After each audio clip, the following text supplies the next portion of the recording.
Unapoijadili Biblia kwa kutumia jicho la kinabii, unatakiwa kuwa makini. Kuna Adamu wa kwanza na Adamu wa pili. Adamu wa kwanza ndio huyo Adamu mwenyewe aliyekuwa kwenye bustani ya Edeni. Lakini kuna Adamu wa pili ambaye ni Yesu Kristo wa Nazareth aliye hai. Adamu wa kwanza alifanya uasi, akasababisha mauti iingie duniani. Kwenye Mwanzo sura ya 3 tunaona kwamba amehukumiwa kwamba atakufa, atarudi mavumbini alikotoka. Akaja Adamu wa pili kutukomboa kutoka kwenye dhambi ambayo Adamu wa kwanza alisababisha.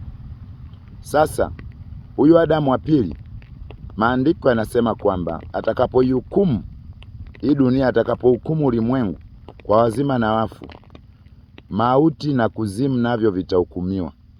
Mauti na kuzimu navyo vitahukumiwa, kwa sababu kutakuwepo na jehanamu ambalo ni ziwa la moto, ambayo hiyo inaitwa mauti ya pili.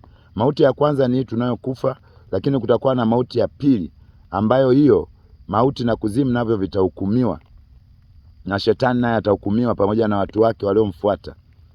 Shandaraboria arimando yama santa baskanda telemando yema saka bosla koshira rwando.